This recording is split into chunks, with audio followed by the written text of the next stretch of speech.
Salam dəyərli abituriyentlər, hər vaxtınız xeyirli, uğurlu olsun. Bugünkü mövzumuz adjektiv, yəni sifət bölməsidir.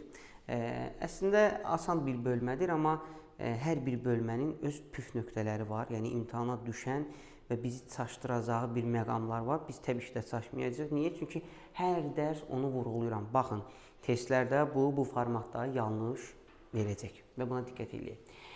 Dərsimizin adı adjectives, yəni sifət dərsidir. Mütləq şəkildə bütün qaydaların adlarını ingiliscəsində əzbərləyin. Çünki testdə qaydalar ana dildə düşməyəcək. Testin adı da elə ingiliscəsində düşəcək. Bu bəzən yaşadığım haldır. Uşaq deyir ki, mən bunu hansı qayda olduğunu bilmirəm. Deyirəm, axı sən qayda içərisində öyrənəndə ana dili və ingilis dili versə verilir. Sən ingilis dili versiyanı da əzbərləməlisən. Gəldik sifətə, əşyanın necəliyini bildirir. Bu ümumi bir məfhumdur. What kind of, which, nə, necə, hansı və əsas da what-a bir dənə fikir verin. What cümlədə mübtədanın, xəbərin, təyinin, yəni bir çox cümlə üzvünün sualı ola bilir. Biz burada what-la tanış oluruq, isimdə də tanış olmuşuq. Nə deyə? Çaşmamaq üçün mütləq şəkildə nə edirik? What-un bütün versiyalarını əzbərləyirik. Deməli, burada nümunələrimiz yazıbdır. Deməli, an important decision, a small village, a brave boy. Bunlar bizim nümunədir, mühüm qərar, kiçik kənd, cəsur oğlan və gəldiyi quruluşuna görə sifətlər 3 yerə bölünür. Sadə düzəltmə mürəkkəb, bu əslində mənə tanışdır. Hardan? Sifət qaydasından. Sifətdə də belə idi, quruluşuna görə 3 yerə bölünürdü. Sadə düzəltmə mürəkkəb, sadə sifətlər bir kökdən ibarətdir. Adı nədir? Simple adjectives. Düzəltmə sifətlər derivative adjectives, mürəkkəb sifətlər isə compound adjectives. Deməli, adları eynidir, izahları fərqlidir. İsmin ism qaydasına görə, sifətin də sifət qaydasına görə izah edəcəyik. Deməli.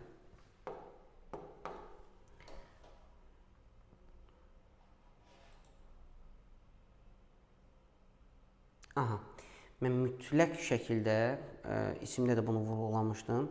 Burada olan söz nümunələri ümumiləşdirmə sözlərdir. Mütləq əzbərləməlisiniz. Bax, hal-hazırda videonu saxlayırsınız, sözlər və tərcüməsini lüğətinizə qeyd edirsiniz, mütləq şəkildə. Yəni, bu sözlər təsadüfi, random seçilməyib. Hamısı qəbullarda, sınaqlarda bizim qarşımıza çıxan çox-çox təkrarlanan sözlərdir. Bunları götürürsünüz, yazdınız. Bunlar sadə sifətlərdir. Niyə? Çünki hamısı bir kökdən ibarətdir. Davam edirik. Düzəltmə sifətlər. Düzəltmə sifətlərdə biz sufiks və prefikslərdən istifadə edirik. Sufiks sözün sonuna artırılan şəkilçidir. Prefiks sözün önünə artırılan şəkilçidir. Və burada çox vaxt itirməmək üçün bu formada belə eləyib saxlayacağam ki, rahatlıqla həm şəkilçini, həm sözü, həm də tərcüməni görə biləsiniz. Birinci şəkilçimiz. Daha sonra ikinci şəkilçimiz. Biz əslində bu ing ilə olan bu ingli şəkilçimizi isimdə eşitmişdik və isimdə vurğuladıq ki, ehtiyatlı olun.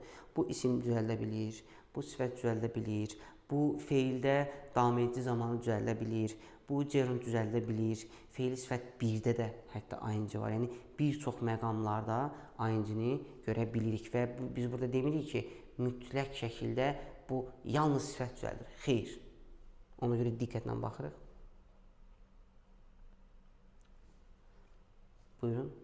Bu leslə bağlı bir məqamı vurğulamaq istəyirəm. Yoldaşlar, mən soruşanda ki, uşaqlar, les nə düzəldir və sözün kökünü hansı formada dəyişir? Demək olar, əksəriyyətini buraxdığı səhv. Müəllim, les inkar düzəldir. Xeyr, inkar düzəltmir. Les birləşdiyi sözü əksə çevirir. Müsbət bir sözə artırılırsa, onu mənfi edir. Yox, mənfi bir sözə artırılırsa, onu müsbət edir. Məsələn, baxaq. Tasteless, dadsız, dad, taste, dad. Less-sız, dadsız. Müsbətdən mənfiyə getdi. Məsələn, burada mənfidən müsbətə gələn varmı? Yoxdur, birini biz deyək. Harmless, harm, ziyan, zədə. Deməli, mənfi mənadır. Less oldu nə? Ziyansız. Ziyan, ziyansız. Yəni, bu şəkildə fikir verir. Bu inkar düzəltmir. Bu sözü əksə çevirir. Və bunu bizim qarışdırdığımız bir dənə də şəkilçisi var. Nes. Bax, bir dənə fikir verin. Nes. Nes heç bir çevirim baş vermir. Tərcüməsi lıq-lıq deməkdir. Lıq-lıq, lıq-lıq. Bu qədər sadə. Deməli, biz bunu silək, davam edək. Növbəti şəkilçimiz.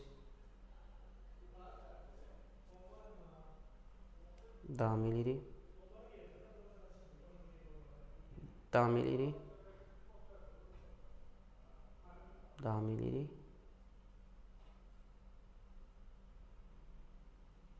Aha. Deməli, burada bir dənə məsələ var. Nədir o məsələ? Biz alı isimdə də gördük, sifətdə də gördük.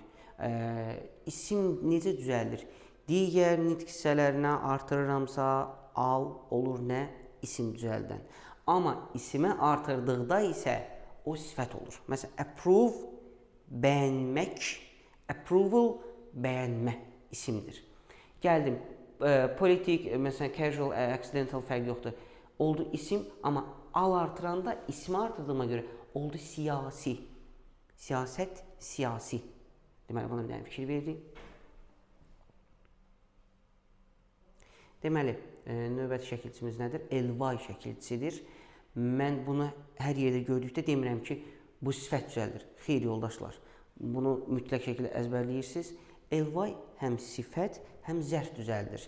Testlərə düşən aktual şəkilçilərdəndir və buna mütləq şəkildə diqqət edirəm ki, əgər bu ismə artırılırsa elvay, bu sifət olur, amma sifətə artırıramsa elvay zərf olur. Ona görə də elvay şəkilçisində diqqətlə fikir bildirirəm. Daha sonra isə, bax, biz dediyimiz əsas məsələdir. Bir dənə baxın. Qeydlərimizi götürürük. Aha, şəkilçimiz görsənmədi. Yuxarıda bir dənə fikir verin. Sonra 12-ci şəkilçimiz. Bu ED-nin də biraz başı bəlalıdır. Niyə bəlalıdır?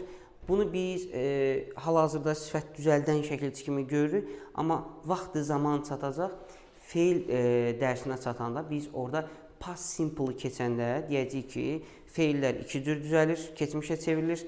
Qaydalı və qaydasız feillər. Qaydalı feillərin sonuna ed artırılır, qaydasızlar kökündən dəyişir. Yəni, özümü həmişə fokuslamıram ki, bu yalnız və yalnız sifət düzəldir. Xeyr. Davam edək. Aha. Bundan sonra isə prefikslərimiz başlayıb. Prefiks nə idi? Kökün önünə artırılanlar. Biz indiyə qədər safikslərdən, yəni kökün sonuna artırılanlardan danışırdıq. Birinci şəkilçimiz. İkinci. 3, 4, 5, 6. Məsələ bitdi. Prefikslərimiz bunlardır. İndi isə gəldik compound, yəni mürəkkəb sifətlərə. Mürəkkəb sifətlər təbii ki də 2 və ya daha artıq kökdən ibarət olan sifətlərdir. Bax, məsələn, narrow-minded, old-fashioned, good-looking, blue-eyed. Bax, bunu çox vurğulamaq istəyirəm, mütləq. Qoy tam qaldırım, tam görək. Niyə görə? Çünki burada fərq var.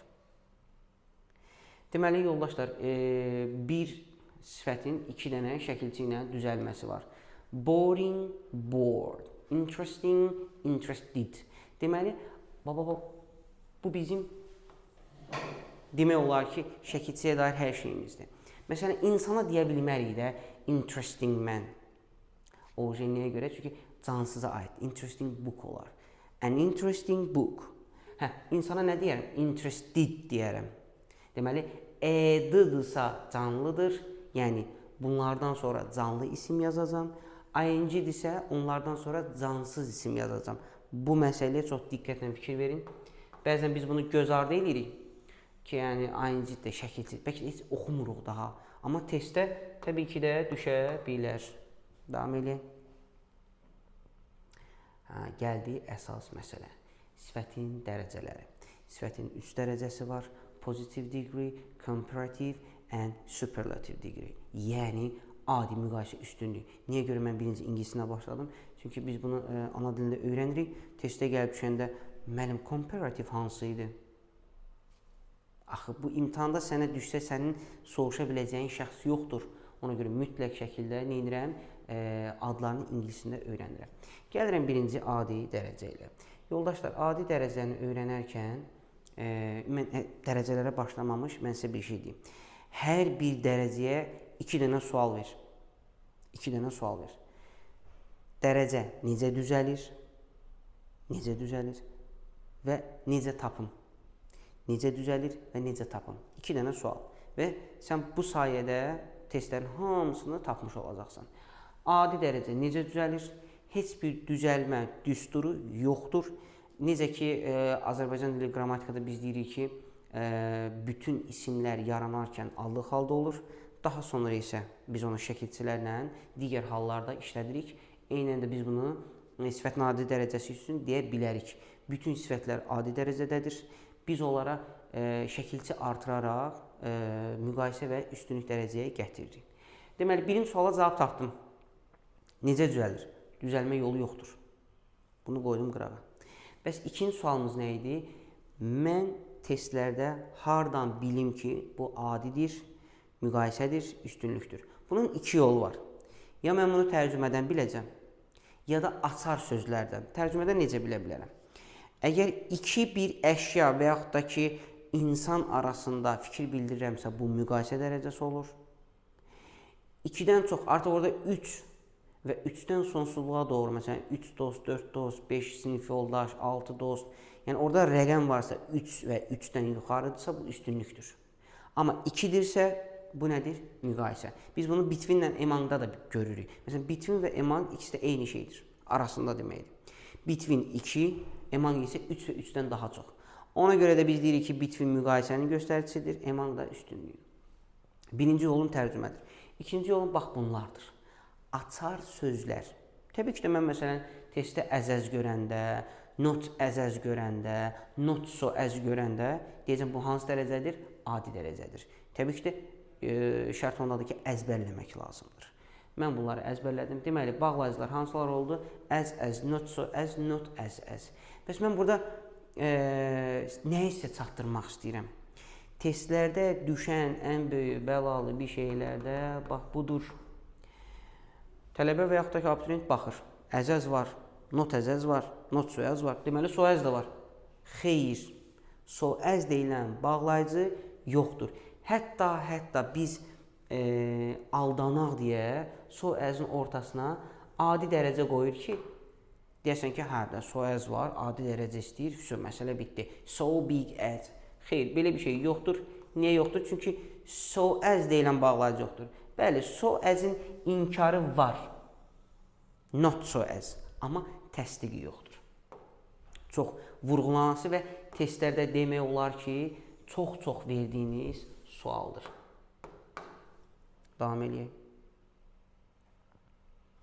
Birinci açarlarım hansı idi? Bağlayıcılar. Əzəz, not əzəz, not soyəz. İkincisi isə, bax bu sözlərə fikir ver. Very, to, so, such, quite, rather, enough. Təbii ki də mən bunu konspekt götürürəm özümdə, çıxardıb yazıram və dalıca da bağlayıcıları yazıram və qarşısına tire qoyub yazıram. Bunlar adi dərəcənin göstəricisidir. Məsələ bitmişdir. Və hətta belə bir sxematik quruluşu da var. İstəyirsiniz, baxın, skan eləyib götürə bilərsiniz. Daha doğrusu, screen eləyib götürə bilərsiniz. Bunlar testə dair nümunələrdir. Sürətli şəkildə keçək. Aha. Enough-la bağlı məsələ nədir? Əslində biz bunu təyin edicilər dərsinə, yəni quantifiers dərsinə keçəcəyik, amma belə bir şey deyim. Enough 3 dənə nitq hissəsində işlənir. Sifət, zərf və isim. Təyin edicilər dərsində bunu barədə bir geniş danışacağım. Enough-ın sağında isim işlənir.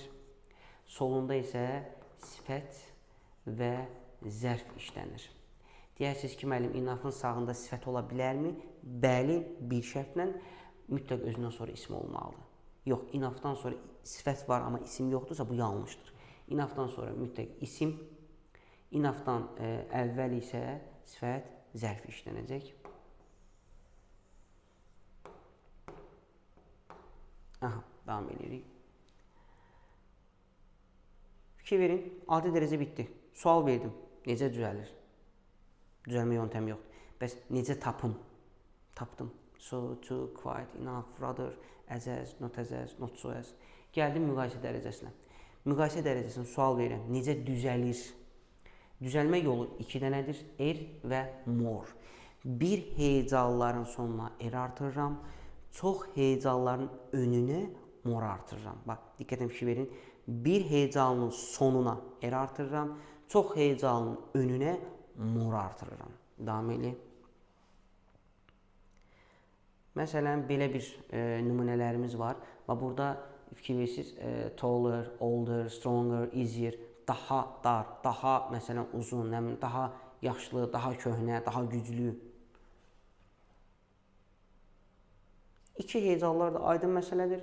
Önlərinə more artırıram və artıq bu müqayisə dərəcəsinin sonudur. İndi gəldik nəyə? Mən bunları necə tapım? Ona keçməkdən öncə belə bir istisnamız var. Buna çox diqqətlə fokuslanırsınız. 4 dənə sifətim var ki, bunlar dərəcələnərkən müqayisə və üstünlük dərəcəsində kökündən dəyişir.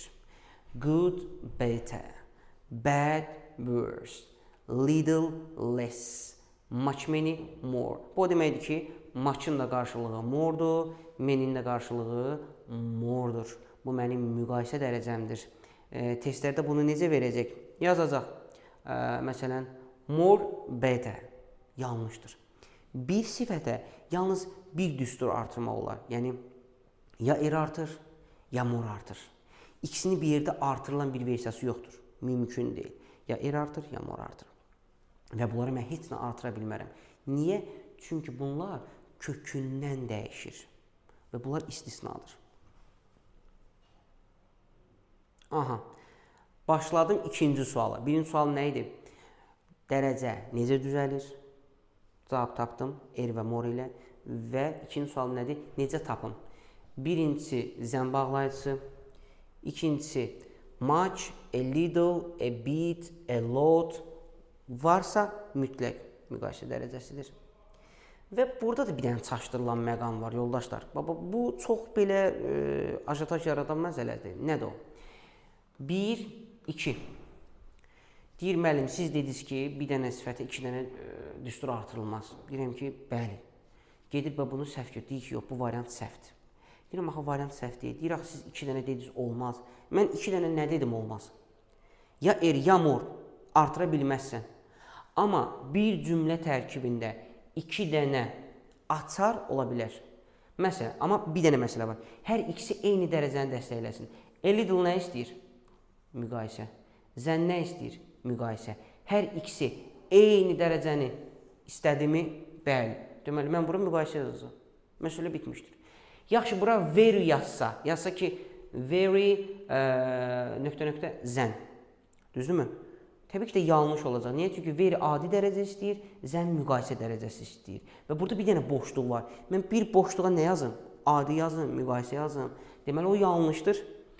2 dənəsi varsa, hər ikisi məcburdur ki, eyni dərəcəni dəstəkləsin. Bəli, belə ola bilər. Və belə hala çox tez-tez rast gəlirik.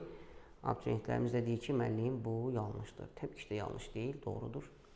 Between, bayaq izah eləmişdim tərcümə məsələsində ki, əgər 2 şəxs və ya əşyadan danışıramsa, fikir bildirirəmsə, bu müqayisə olur. 3 və 3-dən sonsuzluq üstünlük olur. Və mən bunu tərcümədə nə edirəm? Bu qayda ilə də təsdiqləyirəm. Between 2 şəxs əşya arasındadır. Among 3 və 3-dən sonsuzluq. Və budur. Son dərəcəmizə gəldik, çatdıq. Superlative degree, üstünlük dərəcəsi. Necə düzəlir? Est və most ilə düzəlir. Əgər o sifət təkdirsə, sonuna est artırıram. Çox hecalıdırsa, önünə most artırıram. Düzdürmü? İndi burada bir dənə məsələ var. Sifət, nə ilə işlənir? Z artiklı ilə işlənir mütləq şəkildə. Zaten Z olmasa, o dərəcə olmuş olmur. Aydındır. Burada bəzi istisna var. 2 dənə məqam var ki, olmaz. Əslində bu artikel dərsidir. Amma siz birinci dərsimizdən, yəni isim dərsindən bilirsiniz ki, mən dərsləri bir-birinə əlaqəli keçirəm. Deyim, sonra dərəcəyə keçərəm. Yoldaşlar, Bu nümunə sizə tanış gələcək.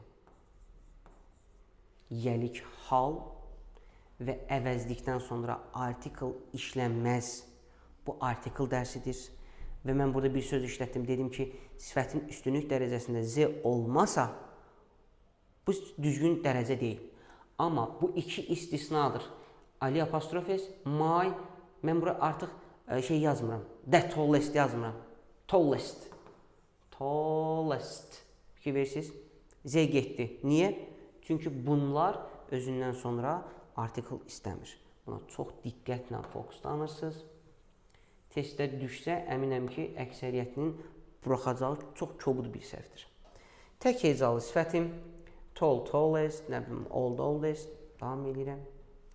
Gəldim çox hecalı sifətlərimə, məsələn, bayaqki nümunələrdir. Most, the most boring, the most tiring. Aydındır, bunlar da mostdan düzəldi. Bayaq nə demişdim? Bu 4 dənə sifət kökündən dəyişdim müqayisədə. Dedim, eyni ilə üstünlükdə də kökündən dəyişir. Good müqayisəsi oldu better, üstünlük oldu the best. Bad, worse, the worst. Sonlarına fikir verin. Sonra little, less, the least. Much, many, more, the most. Aydındır. Yəni, z'lər olmasa bu zaten sifətin üstünlük dərəcəsi sayılmır. Davam edirəm. Yoldaşlar, mən birinci sualın cavabını tapdım. Dərəcələr necə düzəlir? S-dən, most-dan. Bəs testdə necə tapım? Təbii ki də, bax, düsturlarına. Deməli, nöqtədən qabaq Z varsa, zaten Z varsa deyir ki, hazırdır. Sifəti yaz geçsin. Çünki dərəcədə bir dənə üstünlük dərəcəsindədir Z artiklı. İkinci, əgər o cümlə bitmiş zamandırsa, 100% o üstünlük dərəcəsidir. Amma siz indi sual verirsiniz ki, müəllim, biz sifət dərsindəyik, amma biz feil keçməmişik, biz zaman keçməmişik. Ona görə hələlik əzbərləyirik ki, have ever, has ever, had ever belə bir düstur varsa, bu üstünlük dərəcəsidir. Had ever seen, avtomatik olaraq, heç mən burada nə tərcümə eləmirəm, nə demirəm, sən bitmişsən, sən hansı bitmişsən, mən bilmirəm, mən hələ sifətdəyəm. Ona görə də çox maraqlı deyil. Deməli, bu konstruksiya ilə nə edirəm? Əzbərliyib yadımda saxlayıram. Üçüncü, among məsələsi, bunun between hissəsi də var idi, between müqayisədə idi. 2, among isə 3 və 3-dən sonsuzluq üstünlük dərəcənin göstəricisidir. Və yoldaşlar, söz önü məsələsinə fikir verin. In, at, on ilə yer zərfi olarsa üstünlük dərəcəsidir.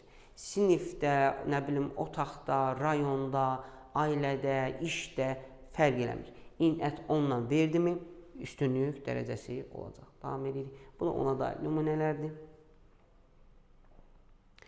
Cümlədə one of, ondan sonra all of all, bu 3 konstruksiya varsa və nöqtə qoyubsa hazırdır. Orada üstünlük yaz geçsin. One of nələrdənsə biri deməkdir. Deməli, üstünlük dərəcəsidir. Bura əlavə hissəsi o deməkdir ki, biz testlərdə bunu tez-tez səhv salırıq. Səhv salmamaq üçün, tam fokuslanmaq üçün ayrı bir bölmə halında burada verilmişdir. Bunu buradan silək, rahat görək. Aha, əlavələrdə bizə nə edir? Bayaq vurğuladığım məsələ. Most, est. 2 dənə düstur bir sifətə artırılmaz. More, 2 dənə düstur bir sifətə artırılmaz. Bu birinci qızıl qayda. Davam edirik. Aha. Biz demişdik ki, mütləq şəkildə üstünlük dərəcəsində sifətin nə olmalıdır? Z artiklı olmalıdır. Hansı halda olmaya bilər? 1. Əvəzlik, 2. Yelik haldan sonra. Bu artikl dərsidir, amma artiklın sifətlə əlaqəli bölməsidir. Gəldim and məsələsinə. Yoldaşlar, burada and var. And həmcinslik bildirirsə, mən burada 2 dəfə Z yazmıram. Bir dənə önə yazıram, kifayət edir. Bir dənə önə yazıram, kifayət edir. The cleverest and smartest, demədim. Olsa yanlışdır. Olsa yanlışdır. İstəyir most olsun, fərqi yoxdur. Bir dənə diqqətlə fikir verin. The fastest and most comfortable. Deyərsiniz ki, müəllim, burada mostu ataq da, yəni bir and var. Yoldaşlar, ata bilmərəm axı. Bu tək hecalıdır, bu çox hecalıdır. Əgər hər ikisi çox hecalı olsa, o zaman ata bilərdim. Bir də and işarəsi riyaziyyatda bu işarə deməkdir. Bərabər. Yəni, sol sağa, sağ sola bərabər olmalıdır. Mən burada üstünlük yazım. Həbdə burada var. Mən burada üstünlük yazım. Burada müqayisə yazım. Belə bir şey mümkün deyil. Zaten də testdə verəcəyi məqam odur. Aydındır? Başı bəlalı bestimiz. Bu demək olar ki, hər dərs izah etdiyim bir şeydir. Yoldaşlar, the best'in özü zaten sifətdir. Sifətdir. Sifət sifəti təyin edə bilməz. The best də sifətdir, interesting də sifətdir. Yoldaşlar, sifəti zərf təyin eləyir. Düzdür, ana dil qrammatikada biz keçmişik ki, zərf feili təyin eləyir. Sifəti təyin etməsinin barədə bilgim yoxdur. Amma ingilis dilində belədir. Sifət sifəti təyin edə bilməz, zərf sifəti təyin edə bilər. Bu başqa məsələ. The best'in özü zaten sifətdir. Good sifətinin üstünlük dərəcəsidir. The best. Mən ondan sonra heç bir sifət artıra bilmərəm, heç bir sifət yaza bilmərəm. Burada yanlışlıq nədir? The most-la best-i səhv salırlar. Deyirlər ki, müəllim, best də göstəricidə, most-u görürəm, deyirəm üstünlük. Xeyr, best-dən sonra sifət qətiyyən olmaz. Which of, gördünmü? Sifət yazıram mən ora.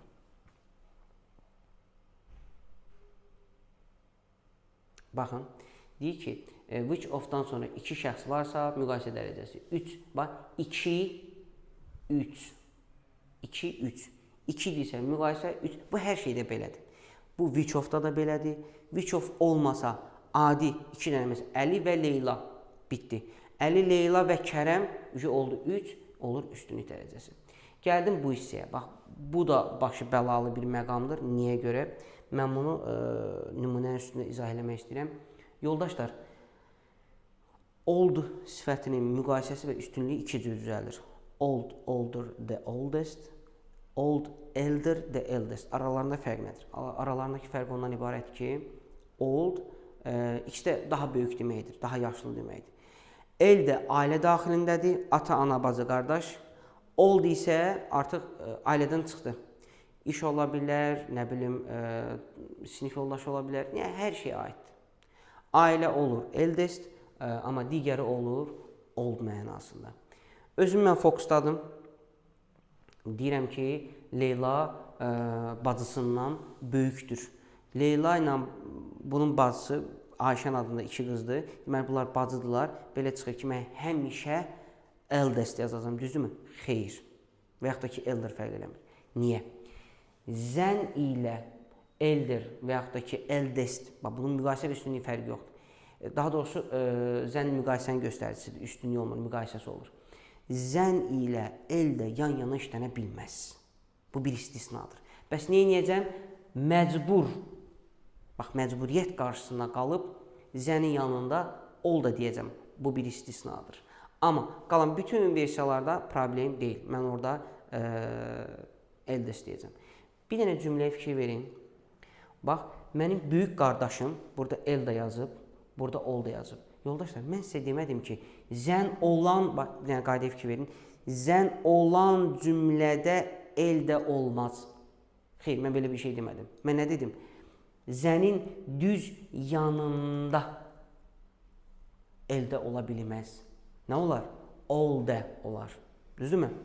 Amma cümlənin istənilən bir yerində, təbii ki, bura olmamaq şərti ilə istənilən bir yerində zaten elde yazacağam. Yazmasam yanlış. Çünki qardaşdan və məndən danışır. Biz ikimiz də qardaşıq.